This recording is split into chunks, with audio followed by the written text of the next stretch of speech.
मदत करायचं. आपण महायुतीत काम करतोय. महायुतीच्या माध्यमातून तुम्हाला ज्या ज्या अडचणी येतील त्या कृपया अनिलराव माझ्या कानावर घाला. 100% सगळ्या मनासारख्या गोष्टी होणार नाही, परंतु तुम्हाला त्रास होणार नाही त्याची जरूर खबरदारी आपण घेऊया. या मतदारसंघामध्ये आजपासून आपण सगळेजण ठामपणे कामाला लावाय की निशिकांत दादांना आपल्याला आमदार कसं करतायत यासाठी आपण सगळेजण प्रयत्न करूया. मी आलोय, मगाशी सांगितलं, भाषण करायला आलो. दादाने विषय काढला, अनिलरावने विषय काढला म्हणून मला बोलवलं. ज्यांनी मला मतदान दिलं, ज्यांच्या मतरूपी आशीर्वादाने मी आमदार झालो, माझ्या ताकद निर्माण झाली, त्यांचं मी मनापासून आभार मानायला आलेलं. परत एकदा फुरसती नाहीये.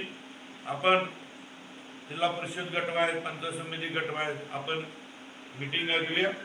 महायुतीच्या टार्गेटवर तुमचा मतदारसंघ आहे एवढं लक्षात ठेवा.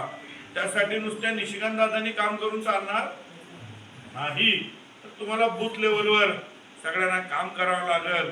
शेवटी आता 2-3 वर्ष राहिलेले, तोपर्यंत महायुतीतून दादांना चांगलंच काहीतरी पद, चांगल्या प्रकारचं महामंडळ हे दादांच्या रूपानं तुम्हाला मिळेल याची पण खऱ्या अर्थानं मूल्यमापन करत असं मला वाटतं. आदरणीय दादाच्या सत्कारासाठी उपस्थित आपण सर्वच आपल्या राष्ट्रवादी काँग्रेस पार्टीचा सगळा परिवार, कोणाचं एकट्याचं नाव मी घेत नाही, परंतु दादांचा स्वभाव थोडासा तुम्हाला सगळ्यांना माहीत असेल. यांचा अजिबात एकमेकाची तोंड बघायची इच्छा नसते. त्यांना तोंड बघून एकत्र मिठी मारायला आवडेल. जो संवाद करायचा असतो तो दादा करतो. म्हणजे सातारा जिल्ह्यामध्ये मोठ्या नेत्यांचे, एकाचं पूर्वेला तोंड तर एकाला पश्चिमेला, त्या सगळ्या नेत्यांना एकत्र आणायचं काम जिल्हाध्यक्ष मोदींनी केलेलं आहे. त्याचा साक्षीदार मी आहे. दादा तुम्ही जे केलं ते आम्ही थोडक्या प्रमाणात खासदारकीला संजय काकासाठी आमच्या पण जिल्ह्यात केलं. तर आमचा जिल्हा जरा एकदमच भारी आहे, एका मिनिटात वीस करतो. त्यामुळं तुम्ही राजांच्या जिल्ह्यात असल्यामुळं शिवेंद्रराजेंचं, जयाभाऊंचं असेल, महेश दादाचं असेल, उदयन महाराजांचं असेल, अनेक लोकांना एकत्र करून दादांनी त्या ठिकाणी बांधून ठेवलं. आणि आजचा जो विजय आहे, आजचा सत्काराचा दिवस आहे, तो त्यांच्या या स्वभावामुळे आहे.